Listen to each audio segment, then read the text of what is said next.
Hello everyone, it's me again, and today we're going to be looking at the BattleBots round of 32, which has just of course concluded. There have been some amazing fights on both sides of the bracket, so I thought, how about we condense 2 episodes worth of reviews into one review?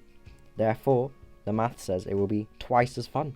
Simple maths. So, let's get into our very first fight of the round of 32 bracket. That fight was of course Tombstone versus Mad Cata. And I did not expect Mad Cata to win this, unlike many people, because Mad Cata has a lot of trouble defending itself. It seems like it lets robots get to its side a lot. They've let Ribot do that.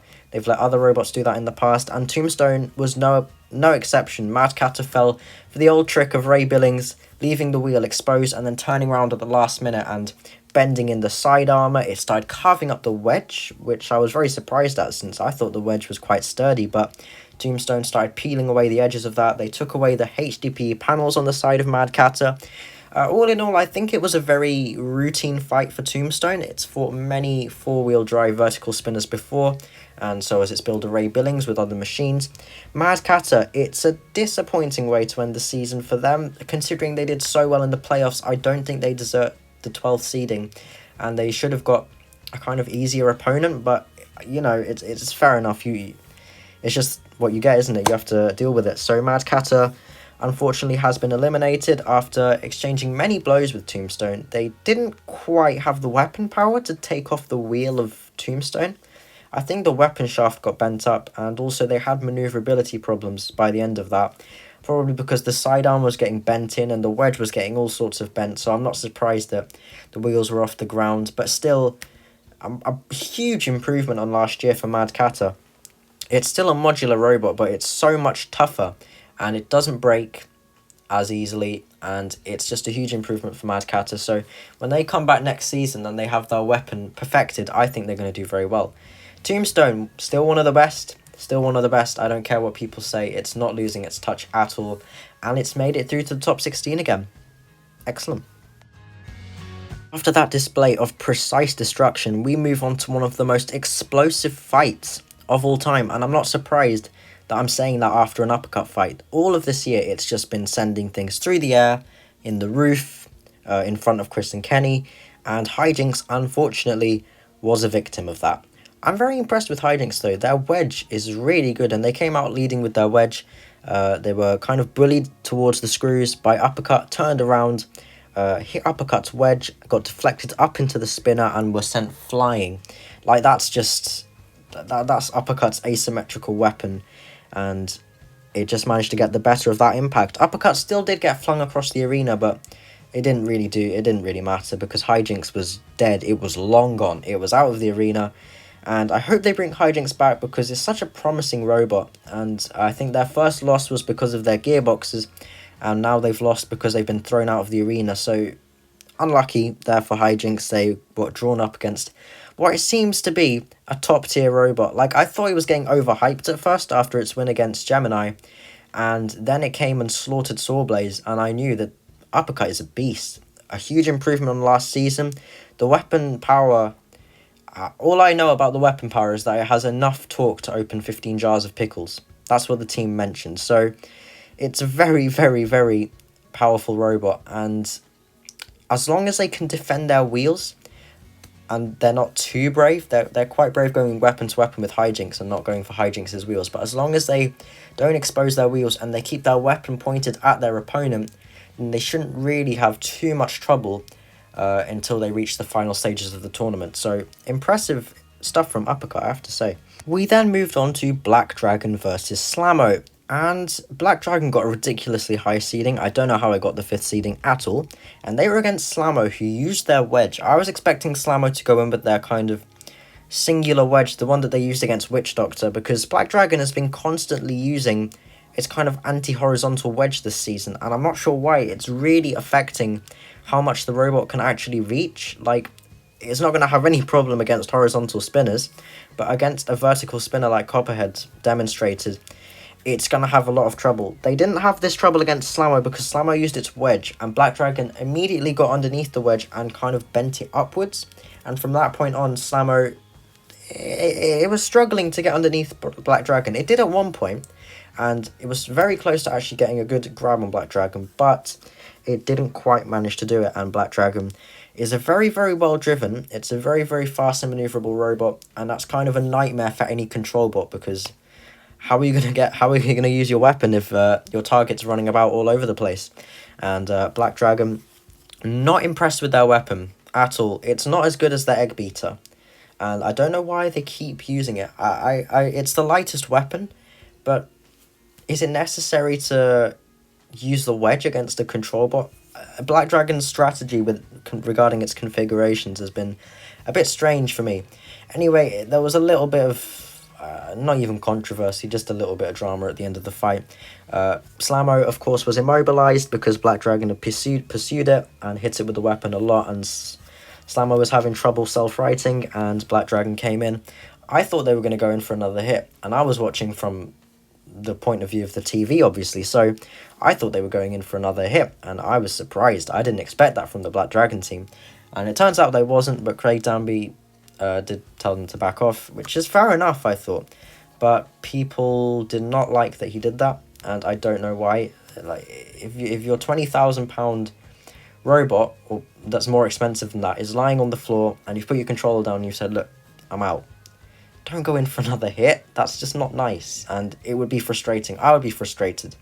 So Slamo, in its very first season, has indeed managed to make it to the top 32, but unfortunately, it just wasn't quite quick enough to compete with Black Dragon, and Black Dragon managed to outmaneuver it, get underneath the wedge, and Black Dragon has managed to make it into the top 16 despite getting absolutely pummeled by Copperhead. So, you know, Black Dragon, I don't think it's going to win the tournament if it carries on using the configuration that it's using now, because there's a lot of vertical spinners that have made it through. So Black Dragon, it's managed to eliminate Slamo, but will it manage to eliminate, like, Endgame or someone? I'm not sure, but we'll have to find out. I think Beta made the whole Robot Combat community turn around and go, what on earth are you doing? Like, using an anti-vert configuration that you haven't really tested out before with your Hammerbot is very risky in the top 32, especially against something like Ribbot. I could not for the life of me picture Beta beating Ribbot, because Ribbot is very durable and it's very fast, like the nightmare of any Hammerbot. So Beta, I think, regardless of what configuration it used, it was going to struggle. Beta's wedge, it kind of pushes robots away from it. In order to control a robot and keep it in place, it needs to literally pin it into a corner. And against Ribbot, you're not going to do that. So I can see kind of why they went for the anti-vertical spinner armor. But then what happens when you fire the hammer? Your robot's going to leap off the ground, then what? Ribbot's going to get underneath it, throw it into the screws, and blow it up. Well, blow its gas tank. Blow its buffer tank up. Something got damaged and it was a tank, so... Beta, it's been eliminated somewhat prematurely from the competition. I was expecting it to go further than this, at least make the top 16, considering how much it was hyped up, and especially that it's a bounty hunter legend. It's one of the boss battle bounty hunter robots. So I was expecting it to go further than this, considering how much it was hyped up, and it's been eliminated by the Frog. So unlucky, well, not unlucky, just kind of improvements needed for Beta. It needs something that can reliably fight vertical spinners. Something like Shatter has, like those forks. That could have helped it a lot in this fight, but Ribbot, very well driven, very precise. They did take a hammer blow, but it wasn't too severe. So Ribbot moves on to the top 16. It's funny how in 2018, I looked at Huge and I thought, oh my goodness, how is anyone going to beat it? It's so good at keeping its weapon pointed towards its opponent. Now, the challenge for Huge is trying to keep its weapon pointed away from its opponent long enough for the weapon to spin up. And Whiplash took full advantage of that. They just parked underneath the weapon for the whole fight. They tanked one hit. You have to tank a hit with Huge, and then keep your robot parked underneath the weapon for the whole fight, because Huge's bar is very long, and it's going to struggle to get up to speed if there's a robot underneath it. So Whiplash, really, really good driving as always, and Huge. It's unfortunate that people are learning how to kind of combat the design. I realize that they also have their robots in lower weight classes as well. So the design is well known now, and people know its weaknesses and its flaws, as well as its strengths, of course. But I think Huge would benefit from something that's improved its speed time a lot, or like a disc or something that wouldn't stop, that doesn't have as much engagement as it does now with its opponent, because the bar hits something and then comes to a sudden stop. And I think maybe it would benefit from having a disc that would kind of keep spinning after it delivers a hit. So, but I'm not a robot designer. I'm literally just sitting here at home watching these robots fight. And so the team have probably got a plan for that. And Whiplash moves on to the top 16 again, as I thought it might. It's really well driven, and it's just an all-around very good robot. So Whiplash, I think, could at least make the quarterfinals again, depending on who it's facing. I forgot who it's facing in the next round. I think it's Valkyrie. So Whiplash moves on to fight Valkyrie in a rematch, and who knows what will happen there. Even though I am a huge fan of Sub-Zero, it's one of my favourite robots, I loved this fight, even though it got demolished, because it rushed out, using its plow that it stuck on the end of itself. It rushed out and Valkyrie hit it and went flying, and it went out of the arena and then it bounced back in. Yes, it did. I don't care. It went out of the arena and it came back in. And I genuinely thought the Valkyrie was out, and then it came back in and it gave Sub-Zero a warrior's death. It shredded it. It ripped parts off. It was so fun to watch. Sub-Zero kept fighting until the very end. So their reliability is really incredible. I'm trying to figure out why Sub-Zero's wedge and rear wedge got torn off so easily by Valkyrie. Obviously, Valkyrie is unbelievably powerful. I think it's one of the more powerful horizontal spinners now. And I think Sub-Zero's kind of wedges were attached to its front panel rather than the actual frame itself. And obviously the front panel got ripped off. So interesting. I wonder how the Sub-Zero team's going to improve on that in the future. They're going to have to make sure the wedge is tougher so that the flipper doesn't have to bear the brunt of all the impact from Valkyrie. And Valkyrie moves on to the top 16 finally. They've deserved it for so many years and they're finally there. So impressive stuff from Valkyrie, and I think they could go really far actually if they manage to beat Whiplash in the rematch. So that should be really interesting. I really like Valkyrie now actually. Malice is a brand new heavyweight robot from a relatively experienced team, but it got the worst possible matchup against Gigabyte. It is so unfortunate. Any other robot in the bracket that it could have possibly fought, it would have definitely had an absolute a huge chance at winning. Against Gigabyte, it's just so unfortunate because Gigabyte is like a spinning wedge. And how do you fight a spinning wedge if you're a spinning horizontal disc? It's very unfortunate for Malice. They took huge amounts of damage from Gigabyte. Like, the whole weapon got wrecked. The weapon motor, the tyre, everything. It's so unfortunate because Malice has been putting on an excellent show in each battle, from their fight with Axe backwards all the way to this fight. Like, even in this fight, when the odds were against them, they put on an excellent show and they were really good sports, and they kept trading blows with Gigabyte until the weapon motor was damaged. And it is unfortunate that we'll be losing them for the rest of the season. Hopefully they make an appearance in Bounty Hunters, but I'm not sure. I'm not going to spoil anything there either. So unfortunate that Malice had to go out this way. Gigabyte is fearsome. It reminds me of their Super Heavyweight, Super Megabyte, and how it used to look like when it spun up. And Gigabyte is extremely fearsome this year. And they've made the top 16, and they deserve it. Excellent fight. Then we came to the very final fight of that first episode, which was, of course, Hypershock versus Hydra, the first seed against the 32nd seed.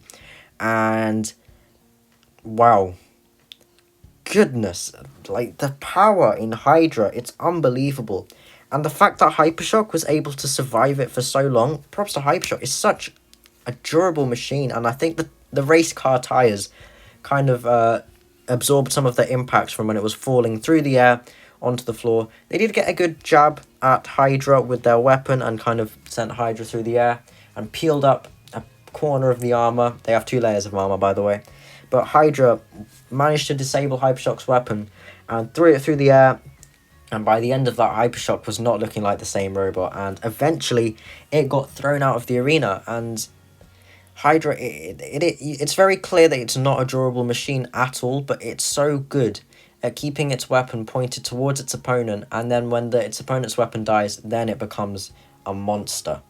So Hydra, very good strategy again from them. Hypershock, didn't agree with them being in the bracket, but they put up an excellent show, as they always do. As they always do. It's a very entertaining robot. And we found their QR code. which was on the bottom of their machine. Again, you should scan that. It's got some interesting stuff on there. So I kind of expected that this was going to happen, especially since it was a rematch of a fight from last season, an exhibition fight. But still, very, very impressive power in the Flipper of Hydra and impressive durability from Hypershock. We then leapt across to the other side of the bracket to find Shatter taking on Lockjaw. And Shatter is rising up the ranks as one of my favourite BattleBots of all time. I love it. The hammer is so cool. And it was taking on Lockjaw. I'm not really a fan of Lockjaw in its vertical spinner configuration. I preferred it when it was the lifter grabber thing from Series 2016. So anyway, Shatter brought the hammer down with no fear in this match. They were sending it. They were actually shattering that sacrificial top armor of Lockjaw, which was really cool because it's literally living up to its name. They had no fear. They fired the hammer straight into the vert of Lockjaw, who could not find any way to attack Shatter. It was a mixture of Lockjaw's forks being really long and kind of keeping Shatter away from the weapon, but then it was also Shatter's maneuverability because of its Omni wheels and just the shape of the armor. Lockjaw could not get any bite on it, and it couldn't find a way underneath it with the forks either. And Lockjaw just got absolutely pummeled. It was completely outclassed in this match.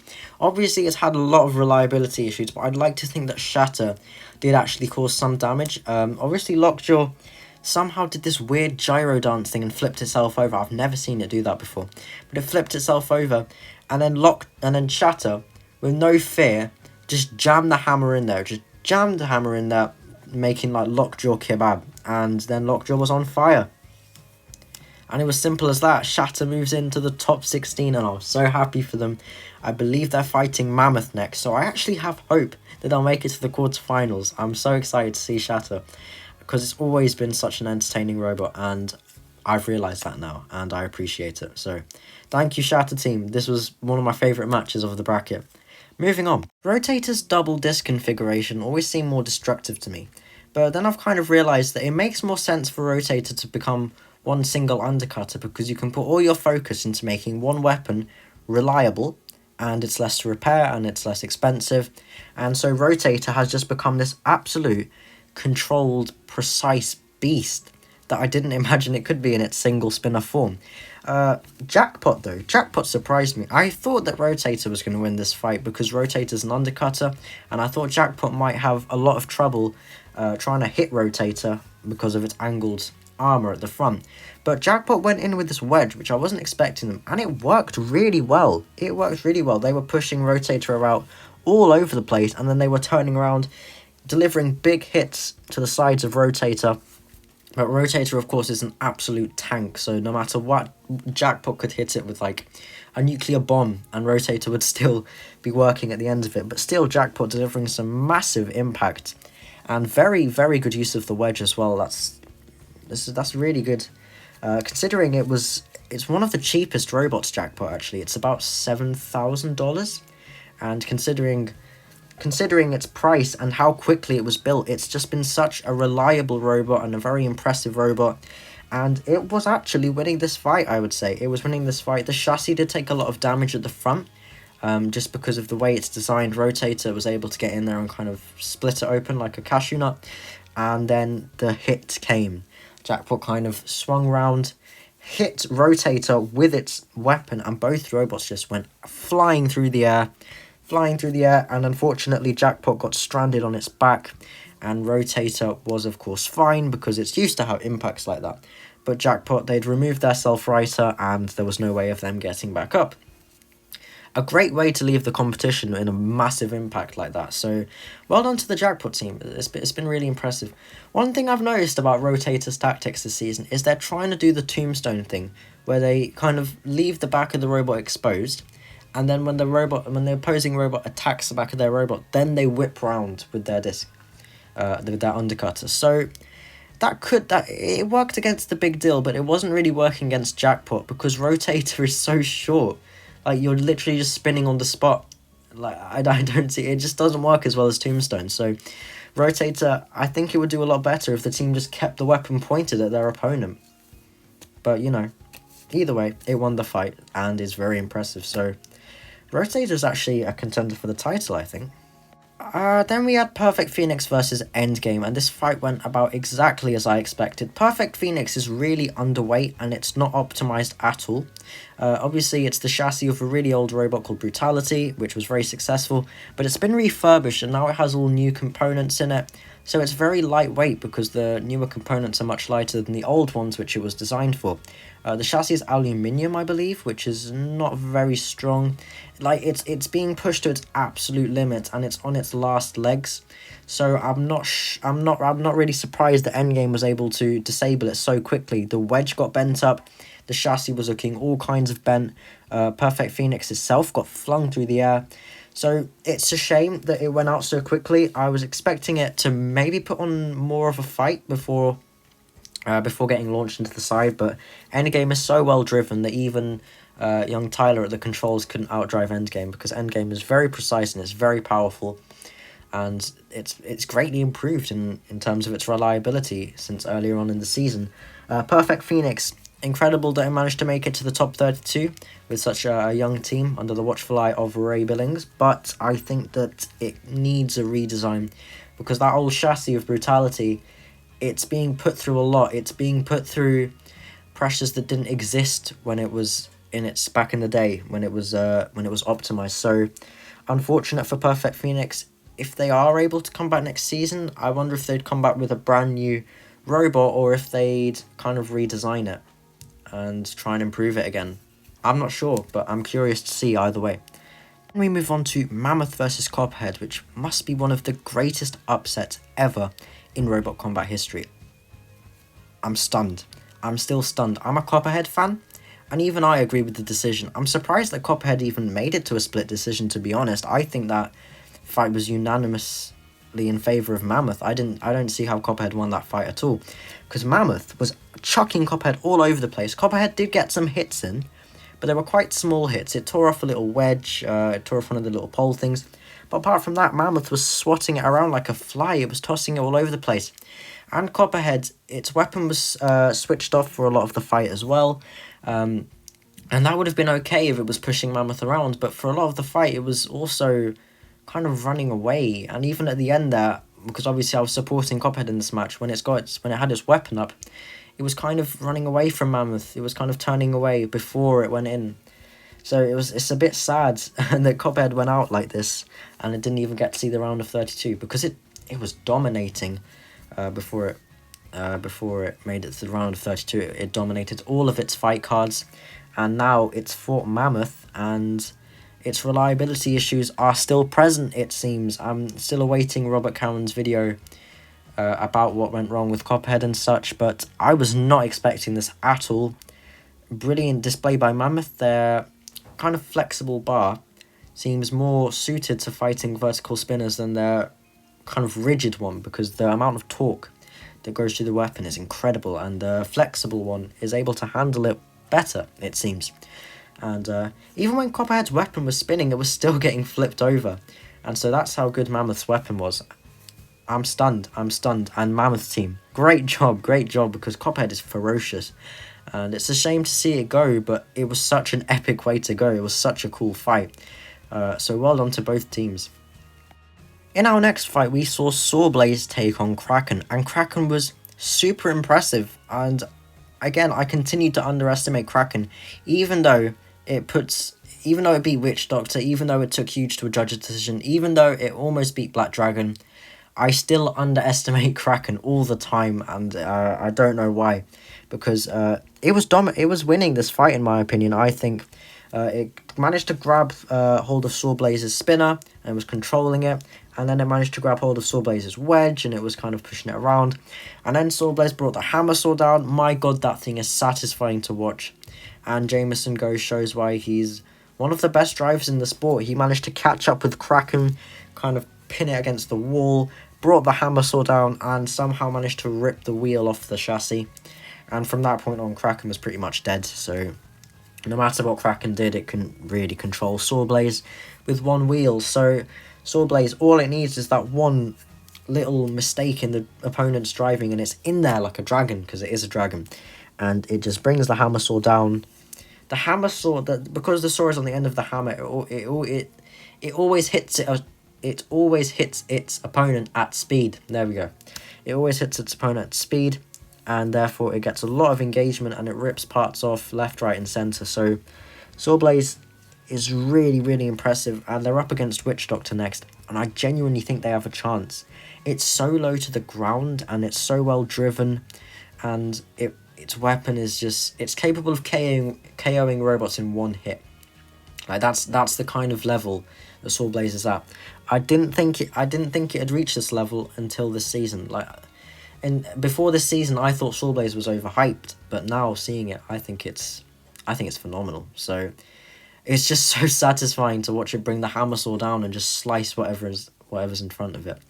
So again, these episodes have given me a new appreciation for some robots that I didn't really care for that much before, but now I do. And Sawblaze is one of those robots, I have to say. Bloodsport, despite being the number 2 seed, was given an absolute run for its money in its fight against Gruff. Gruff is, of course, an incredibly durable robot, and it managed to somehow snap Bloodsport's tri-bar, which I kind of was expecting and kind of wasn't. Some of you will get what I mean, and then others won't. But I would have gone for the disc if I was fighting Gruff, because obviously you wouldn't be getting massive hits in, but you'd kind of get enough to spin it away and win the judge's decision. But Bloodsport, they went in with the tri-bar, and it snapped because the little arms on the tri-bar, by themselves, they actually look a bit thin. So not completely surprised that it happened, but still a bit of a shock. And then Gruff was actually it was lifting up Bloodsport, and it was using its flamethrower, and it was shooting fire at Bloodsport, but the replays kind of influenced some people's view of the fight, and then they thought Gruff should win. But I would kind of unanimously give it to Bloodsport, because it was controlling the fight, and Gruff clearly in that opening impact took a lot of damage to one side of its drive, as it has done in the past. When its armor gets bent in, it has a lot of trouble with its drive, and that seems like what happened here. So Gruff, in each fight, it's been looking a little bit worse for wear, and that was kind of evident. All of their damage seems to finally catch up with them, and Bloodsport has been the one to take advantage of it. Scary match for Bloodsport, but they did manage to win it, so I guess that's what matters in the end. Who knew 2 of the most unpredictable robots smashed together would come up with one of the most predictable outcomes for a fight? I knew exactly what was going to happen in this fight, and I was right. Fusion was going to absolutely try and destroy Tantrum. They were going to hit it multiple times with both weapons, and Tantrum was going to tank the hits, because Tantrum is invincible and you cannot KO it. It's just completely amazing. And so Fusion's just going to carry on hitting Tantrum, and then it's going to burst into flames, because that's what Fusion does. Fusion doesn't like to last 3 minutes. Fusion just likes to burst into flames and die. Well, or at least that's what it seems like anyway. Tantrum, all it had to do was tank the hits, and it would win, and it did. Fusion got countered out while it was stuck on top of Tantrum, which was a bit strange, but you know, it was very clearly dead.